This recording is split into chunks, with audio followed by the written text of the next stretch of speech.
Hello, everyone. Day 3. We're back, and thank you for joining us today. So our next session is about the power of partnerships. It's come up many, many times in our conversations over the last 2 days. And just before we start, I just want to define again for us what we're talking about when we talk about art for social change. So it's one of many names. Art for social change is one of many names for many forms of community engaged arts, participatory arts. At icasc, we define ASC as groups of people who may not self-identify as artists making art themselves in any of its form about what matters to them.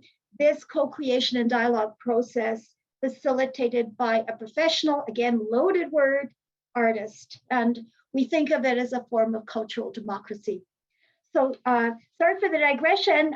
We know how important partnerships are, and we have 4 wonderful speakers coming up right now to talk about some of the ways in which they've developed partnerships and some of the values and processes that they feel have helped them create successes, and also to talk about the partnerships that didn't work out. So our first speaker today is Laura Barron. I'm just going to read a tiny excerpt from her long bio. She's a Vancouver-based musician, writer, facilitator, and community artist, gratefully living and working on ancestral unceded Coast Salish territory.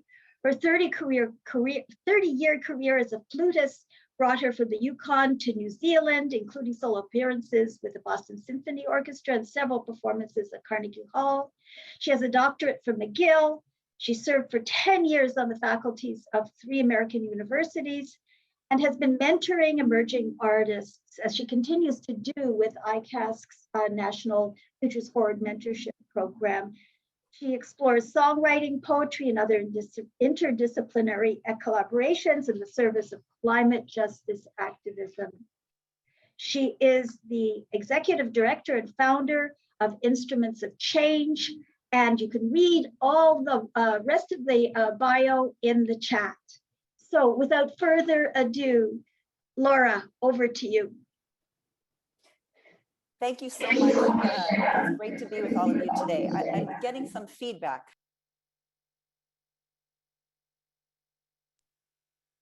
Does it sound okay?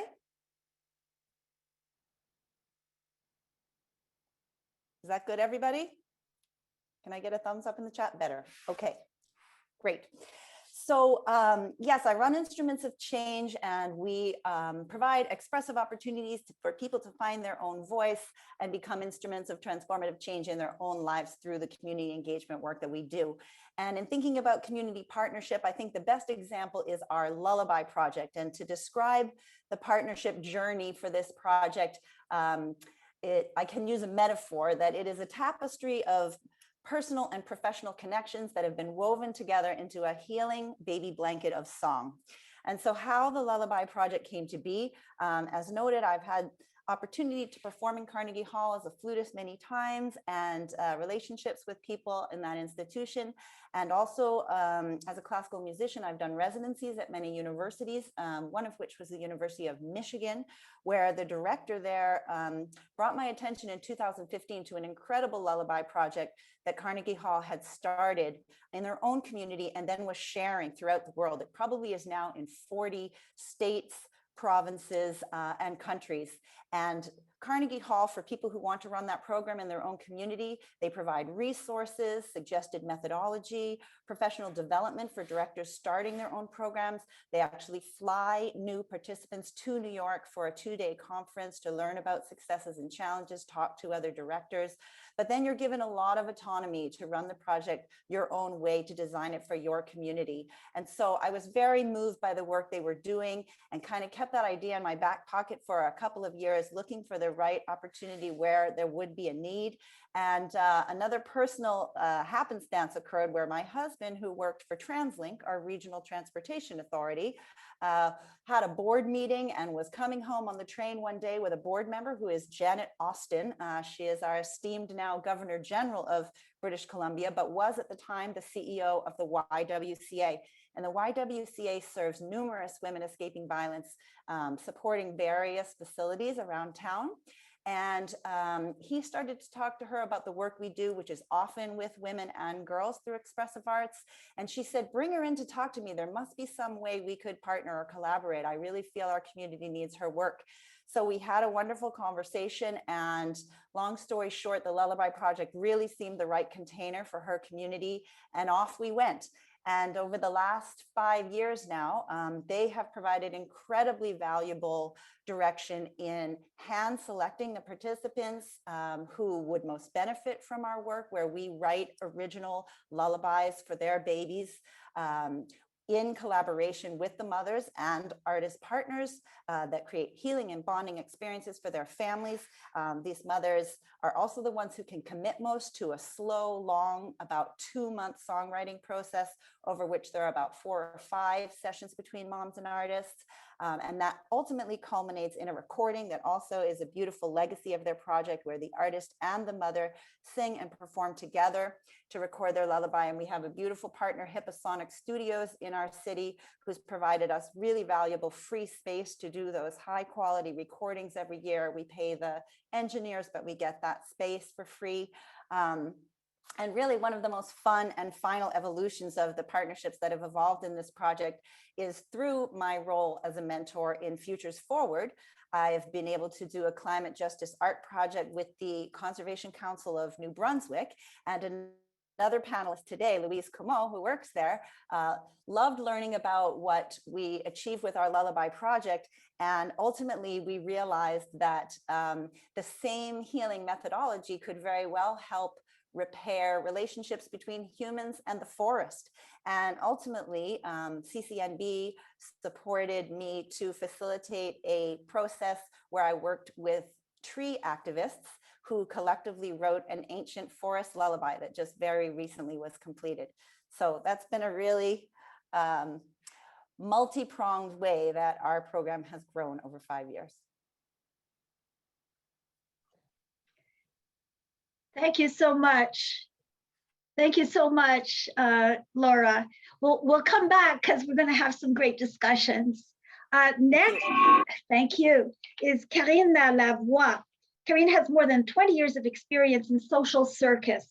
First as a trainer in various countries around the world, as a training advisor at Cirque du Soleil, as a speaker, and today with Cirque hors piste.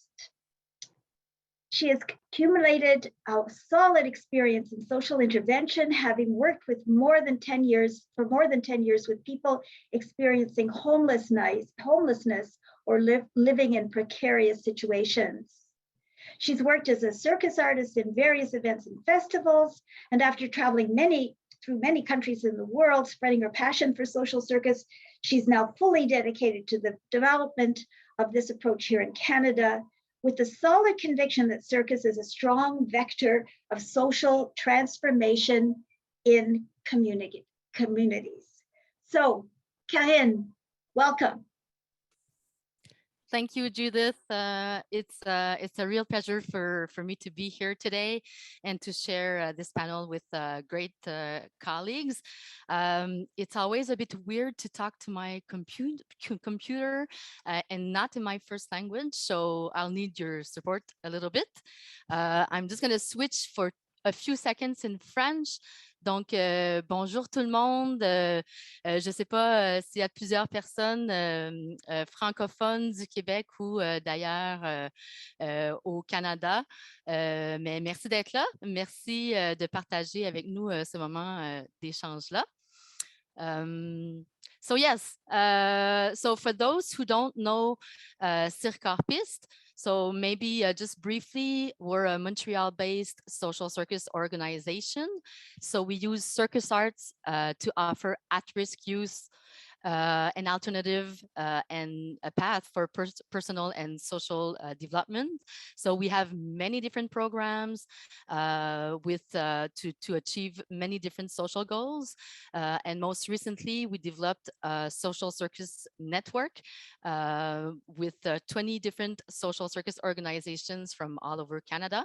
And our goal with this network is to create exchanges amongst youth, practitioners, and also organization.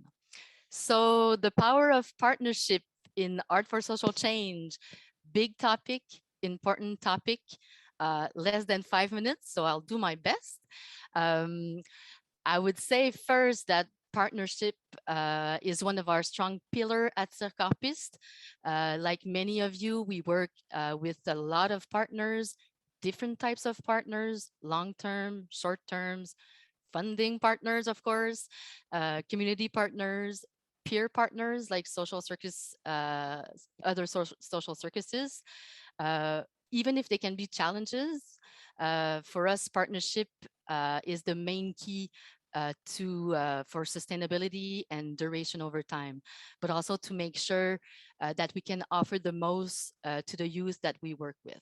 Super important. So the partnership story I chose to highlight today is the partnership that originally created Circopis back in the days. And for me, I think it's a great example of how it can be a success.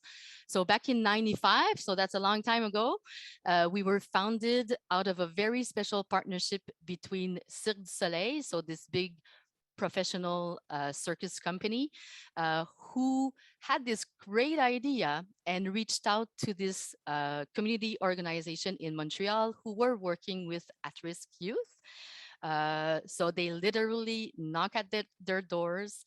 The door opened and they had a yes. So even if for the organization, it was like, what, circus with youth? They said yes, and the journey started from there.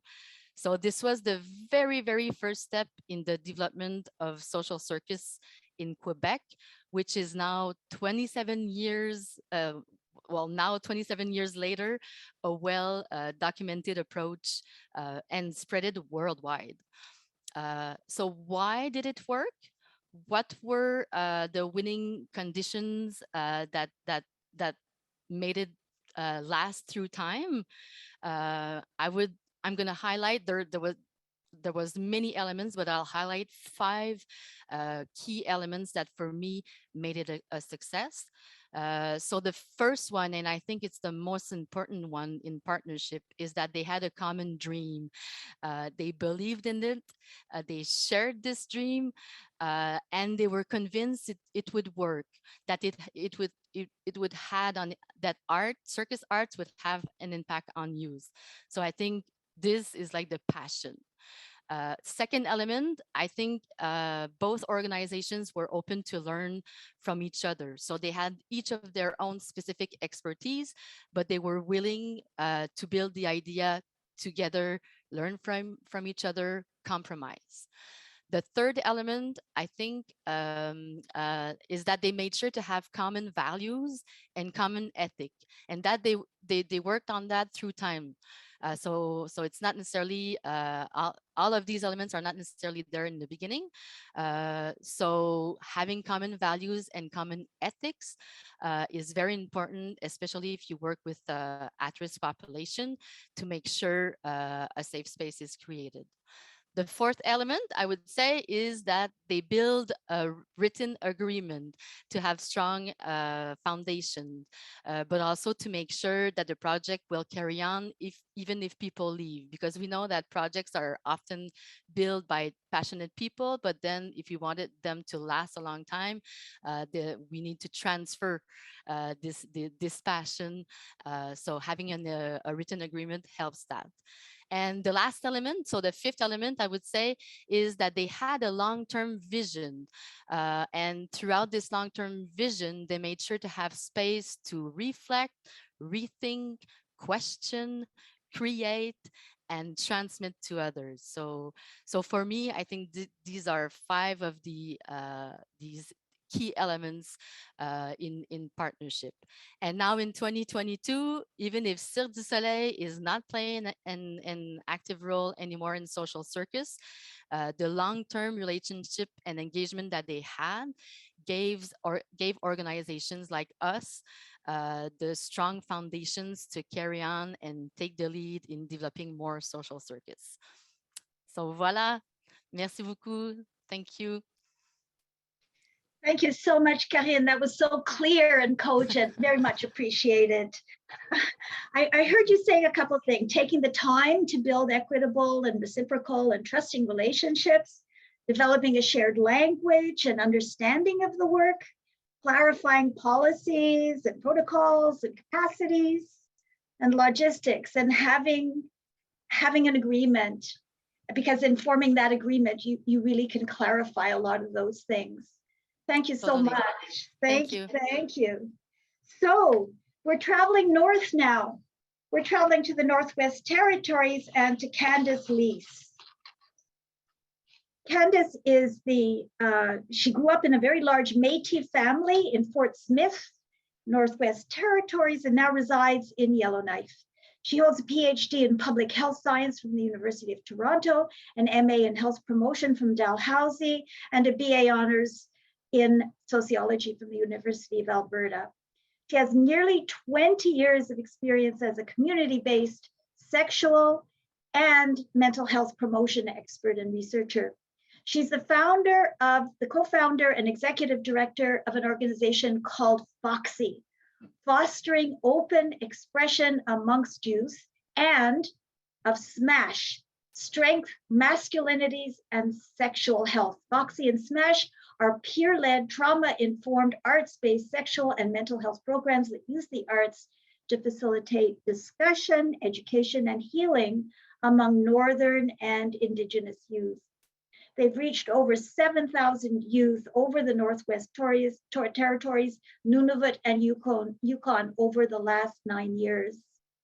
And in 2014, FOXY was the first organization to be awarded the entire $1 million Arctic Inspiration Prize, with Candace as its leader.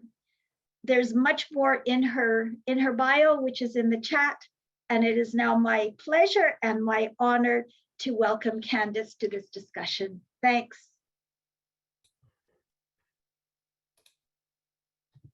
Hi, everyone. Thank you for having me here today. So I am the executive director of FOXY, and I don't consider myself an artist myself, but I recognize the value that can come from being part of the artistic process, and how much impact it can have in the lives of young people. So FOXY and SMASH, we do community-based and school-based workshops, as well as spend a lot of time out on the land. We use all different kinds of arts, everything from traditional beading to traditional drumming, Inuit and Dene games, photography, digital storytelling, just all different kinds of arts. And we've reached about 7,000 youth across the 3 territories over the last 10 years. So we have many different partnerships across the 3 territories, and many of them are in schools and community-based organizations. And for us, our greatest successes, I think, have been about really focusing on the needs of the community and what young folks in different communities need. I think another success has been that we have very close ties with youth. And although I don't consider myself a youth anymore, our team is quite on the younger side compared to some other teams. And we really focus on building in-person relationships whenever possible. Formal written agreements aren't really what we do, but we do a lot of hanging out and having, tea in people's houses and that kind of thing. I think it works for us because we fill a need for sexual and mental health in communities across the North. And but it's not without challenges as well. Across the 3 territories, we have a massive geographical area. We can have staff turnover at different organizations, which makes maintaining relationships harder. And I'm sure everybody is aware of how COVID has been a bit of a nightmare in terms of everything, but also in terms of helping us to maintain relationships, especially in the North, where internet is quite a challenge. So thanks for having me today. I'm excited to be on this panel and to discuss more. Thank you. Thanks so much, Candace. The work that you're doing is quite extraordinary, and congratulations on the creativity of the way you're doing your work. So finally, we have Louise Como. Louise directs the Conservation Council of New Brunswick's Climate Change and Energy Solutions Program. She has almost 30 years of experience in analyzing and developing climate change policy, communications, and solutions relating programming for environmental groups and through her consultancies. Her consultancy is called Iris Communications. She holds a doctorate in environmental management focused on environmental ethics and behavior change from University of New Brunswick. She lives in Kiewik Ridge with her partner. She has received 2 Queen's Citizenship Medals for her work in international climate negotiations and creation of the Green Municipal Fund, and lots of other sustainable program at the Federation of Canadian Municipalities. So from the Northwest Territories, we travel over to the other side of the country to Atlantic Canada. Welcome, Louise. Thank you. Thank you so much. I've really enjoyed the time I've spent listening in already. Let me start by just letting you know that I did put in a number of links into the chat. I wouldn't go poking into those links just while I'm speaking, but I do want them there for you to follow up on after. A number of the links will be discussed in my quick little presentation. As mentioned, I do work for the Conservation Council of New Brunswick, and it's one of the oldest environmental groups in Canada, actually, even older than Greenpeace. And we've got a long tradition of work in the policy, political arena, education, and mobilization of people. We focus on land, air, and water protection. And as mentioned, I focus on climate change and energy. We also have a marine and freshwater program, forestry, and nature children connections programming. I want to talk about what our normal partnerships are like before the magic of Judith came into my life.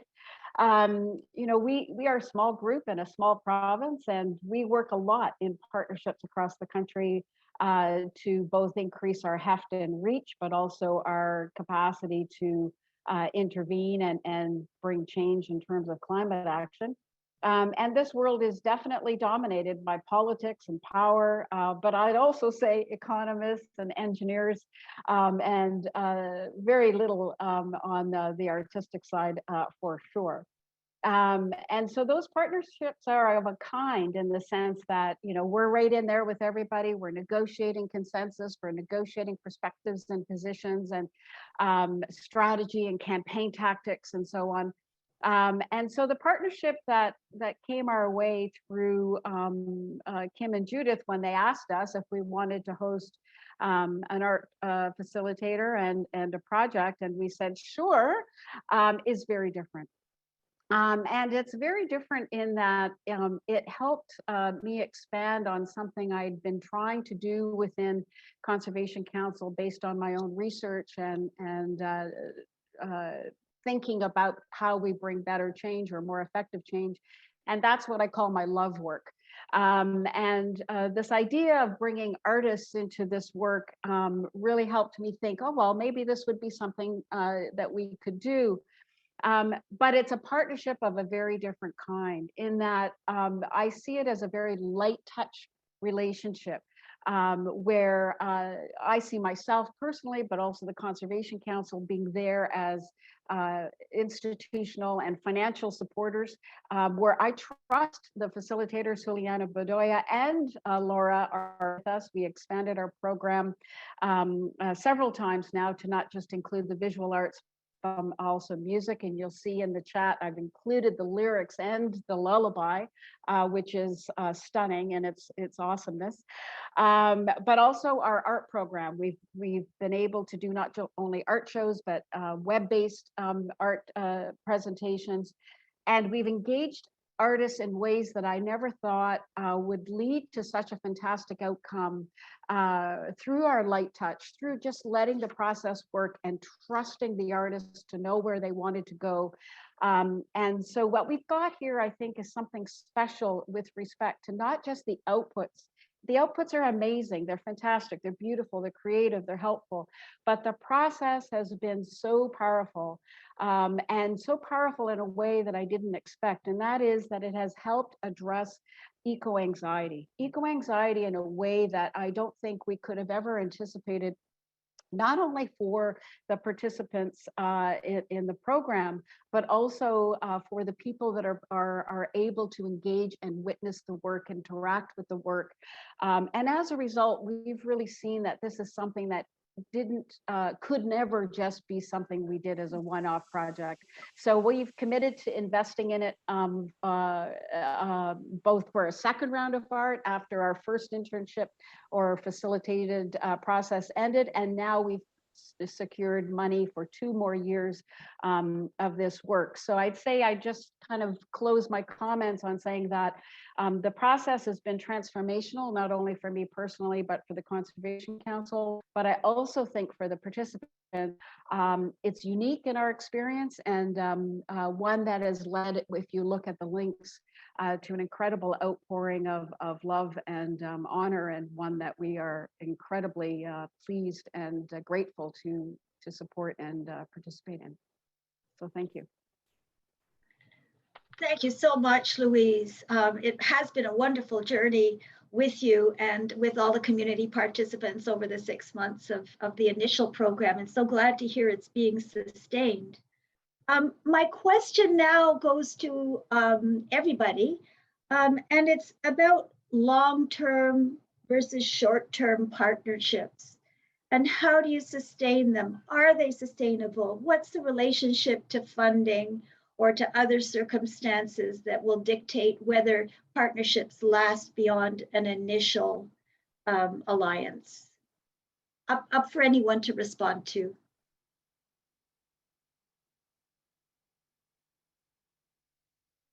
Well, I guess maybe I could maybe just jump in on the long-term aspect of it, because I think that's been perhaps the unique aspect. I mean, maybe Laura can speak to it in the sense of her previous experience, but for us, I've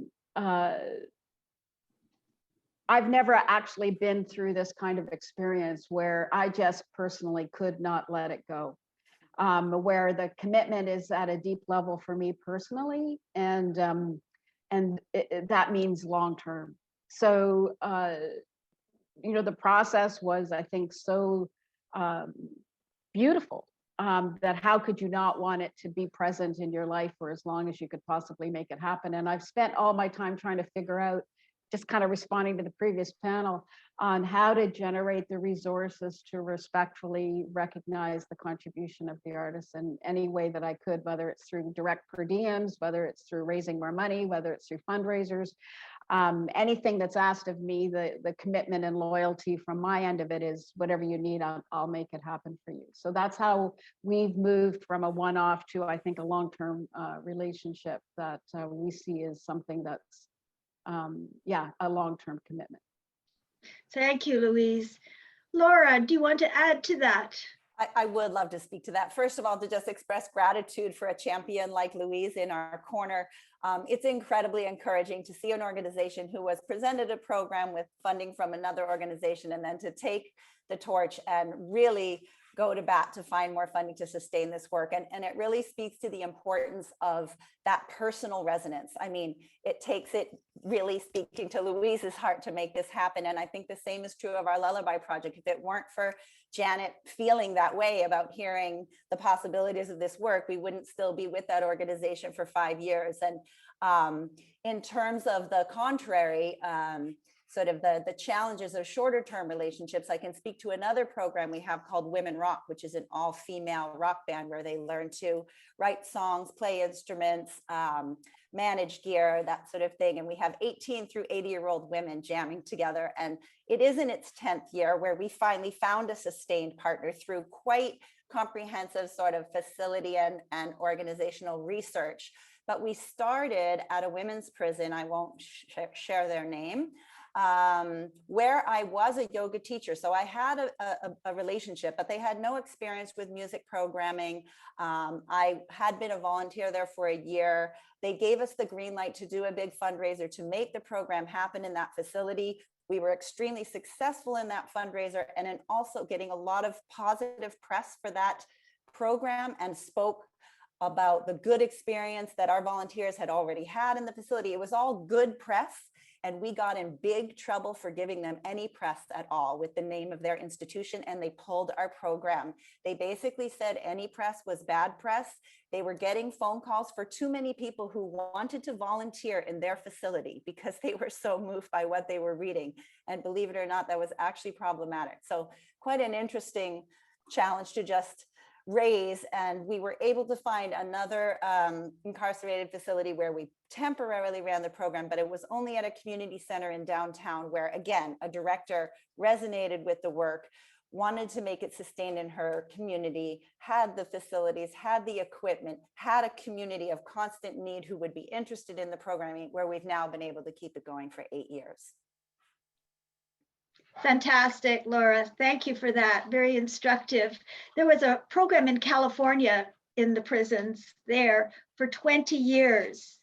And the way that they sustained themselves was they had a quantitative data that proved that recidivism was massively reduced. And that program ended when political exigencies occurred. But 20 years is a pretty good history there. Fantastic. Candice, yeah. Candice or Kellyanne, do you have comments about long-term, short-term? Laura's example was great, but and I think this is one of the key, like the funding, because even if you're passionate and all that, right now, a lot of funding, and I think that was mentioned yesterday and even before us today, we have to work together, I think, to influence funders to have more like operational funding, because I think that's a key for sustainability. If we're all only project funded, and that every time you renew the funding, you need to have a new project, well, that doesn't make it sustainable. So I think that's a part of the work with all of our passion that we need to do to influence these changes. Yeah. Thank you, Kellyanne. Yes, there's been a lot of discussion about long-term or short-term support for the field. Candice, school boards change, people change all the time. Have you had issues around those changes and sort of reestablishing relationships? At times we have. Sometimes it matters. You know, a changeover in school boards can influence policy. But we try to develop partnerships across many different levels. So like partnerships with young folks, but also partnerships with their schools and their school boards, and to kind of have the opportunity for influence at all different levels, and to really focus on the needs of young folks, and to try to redirect, to remind folks about the importance of how we reach young people when sometimes conversations get derailed about things like comprehensive sexual health education. So it's a long-term process sometimes, but I think it's all about you know, really being present in the North, and because we do really good work, that it's just an ongoing process for us. Thanks, Candice. I think we have some questions or comments from from people in the chat. Akil, are you there? Can you help us share those comments? Yes, I am there. Can you hear me well? Yes. Great. One question we have here from Luciano. What do you say or do to convince community partners, say local banks or merchants, that they will also benefit from participating, and supporting financially these community arts projects? What are some ways to motivate them? Great question. How do you frame what you're doing for different people who may not know anything about it? What is the invitation? Anyone like to respond? Yes, Laura. I mean, I'm a big fan of win-win relationships. And one of the things with corporate and bank sponsorships is then to obviously provide some sort of reciprocal marketing for them, whether or not that's banners, that forward-facing programming, or benefit events, logos on your website, that kind of thing. But another beautiful example is the Hipposonic Studio, who provides us the space for the Lullaby program. Actually, just this week, we received a request from them to write them a letter of support for a Creative BC grant, so they can demonstrate that they are a community supportive and community engaged, focused organization. So often that can go both ways. Anybody else to add something there? Judith is speaking while muted, a classic Zoom move that we've all done before. Yes, I'm back. Anyone else want to comment? Kellyanne, I see you. Yeah. To add to that, I think what we usually try to do is to meet in person. So to convince, because they receive a lot of emails, a lot of people ask them for money. So one of the tricks we try to have a meeting. Like it can be 15 minutes, and then during that meeting, it's like images, videos, and share the passions, because that's, for me, I think that's the way that you're gonna convince them to join your organization. Yes, I see that a lot of people go and visit the places where potential partners work. It's not about inviting them into your work, but rather learning about what those other organizations do, asking questions, and trying to understand their goals and processes. And that often serves as a really good foundation for those relationships. Yeah. Another message in the chat is I just want to voice this question from Brenda. Karine, what materials do you give them to convince them to meet with you? If you want to speak a bit more about that, Karine, and perhaps communicating your vision clearly and creatively. Karine. But I think that's it. I think having something that you can something that with pictures, with like really like colorful, that really summarize what you do and the impacts that the partnership could have. Short, and to bounce on what Judith was saying, I think you can visit them, but I think sometimes it's a good way to convince them is to bring them inside your space, so that they can feel it too, depending on your reality. But yeah. Thank you, Karine. I do see Janet waving. Janet Lum is there, and so Janet, a good friend. Janet, if you wanted to ask a question because you're having trouble typing, feel free to unmute yourself and ask a quick question. We'd love to hear your question for the panel here, Janet, if you want to unmute briefly. Oh, it looks like I'm having trouble hearing you, Janet. All right, and so if you want to write your question in the chat, we would love to hear your question.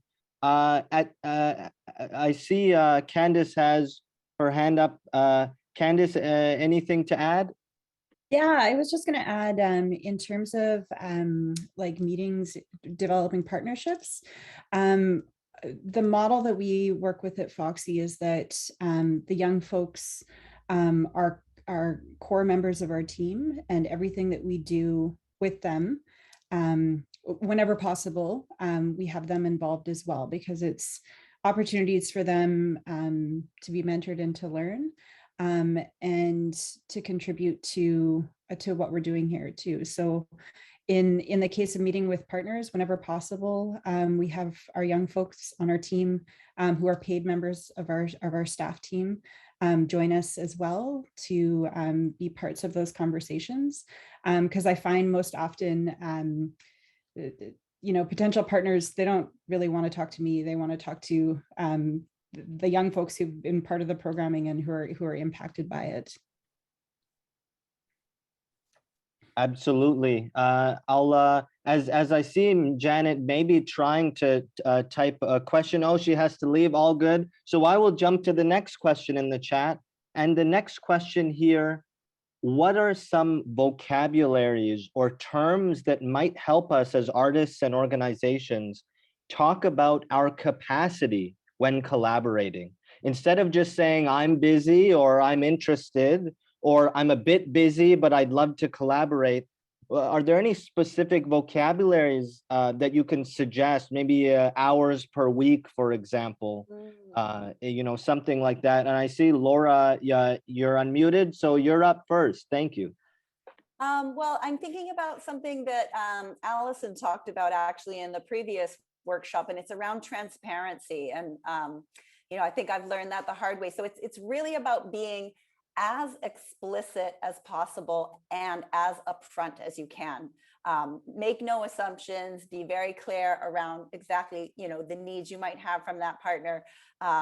Even when it's no financial commitment on a partner's part, there are so many ways in which it taps their community, their capacity, whether that is time, staff resources, etc. So getting that quantified and clear upfront, I would say, is really important. Anybody else something to add to that? I'm looking for raised hands. I know each of us could respond to that and speak for many minutes. If there are no raised hands that I see, let's see here. Next question is one from above, about accepting failure when a collaboration just doesn't fit or someone doesn't have capacity. So I'm wondering if you can speak a little bit about your experience, maybe having to end a partnership, amicably, like a good breakup, it's not you, it's me. And, this kind of thing. Has that happened to you in your experience? And I'm not sure if Laura's unmuted just because she's staying unmuted. So up to you, Laura, first. I can maybe try, and then Laura saying no.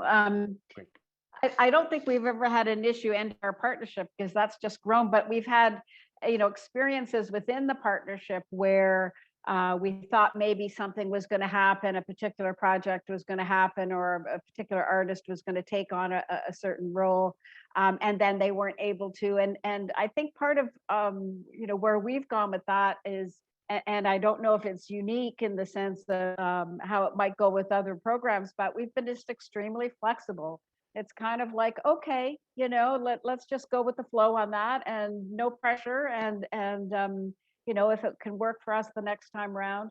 But I mention that because we are an advocacy organization. We are trying to affect change, and we do have hopes over time where the artistic work can increasingly come into the advocacy work. And that is an area of discomfort for everybody. I'm trying to figure that part out. And so we've tested the ground a couple of times, and just back off till people feel like we can find our pathway there. But that's, for example, we have a big coal phase out issue in New Brunswick. This is a huge problem. We need some community-based artistic activity up there to try to animate the community to talk about their fears. And this would be bringing the artistic dynamic together with the campaigning dynamic. And I've not pushed it too hard. What I've done is just keep saying, you know, can we try to think about that? If it doesn't work, okay. So yeah, it's a very light touch kind of process. If we're not ready, we're not ready. That's how we've handled it. Thank you so Wonderful. much, guys. I'm wondering if there are any sort of final thoughts, reflections that you want to share about your experience or your hopes for future partnerships. What are you And- looking forward to? As you think about those, I just did want to voice, Janet finally did succeed in posting in the chat in all caps, feed your supporters. Feed your supporters. Thank you, Janet. I now, leave it to you for some closing remarks as Judith asked.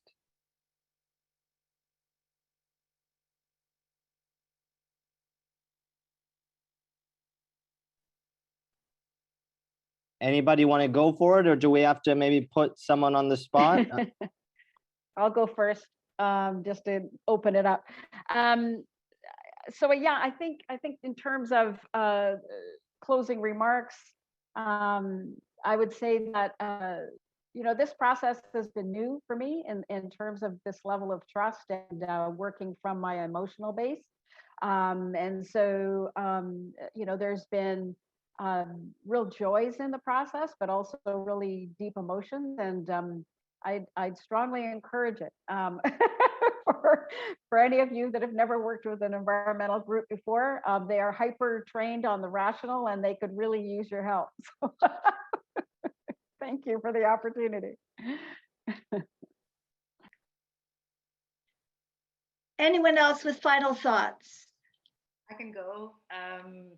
And to take some words that came out of the panel before us, I think time and presence and slow for me are super important in partnerships. So it's not about the number of partners we have. Well, for me, it's the quality of these relationships and the importance of taking the time and giving the energy to each relation. I think that's yeah, for me what I keep.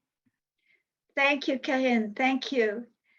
Candace or Laura, any final thoughts? Candace, do you want to speak? Oh, sure.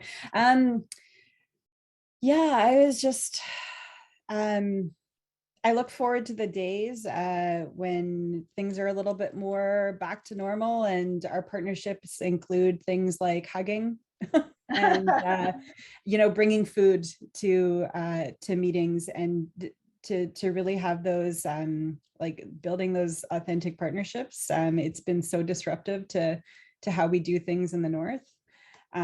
So I'm really looking forward to that, and to bringing my babies to meetings again, because you know, the elders talk about how no meeting is complete until everybody from elders to babies are there, and not being able to do that in COVID, I think is it's been hard to make those really strong partnerships, and I look forward to moving forward to that again. Thank you, Candace. And now it's up to you, Laura. Well, you brought up such a great point, Candace. This work is so personal, and breaking bread together, there's nothing like it. And I do just want to bring up a principle, having referenced that my husband's an urban planner. They talk about the 20-minute neighborhood, and this might be different for an organization like yours that has such a large geographical area. But honestly, almost every partnership that I've forged, whether that was a bank or someone to give free coffee at an event, literally was somewhere I could walk to in my 20-minute neighborhood, someone who'd seen me regularly in the community. And I just can't stress enough the importance of those personal relationships.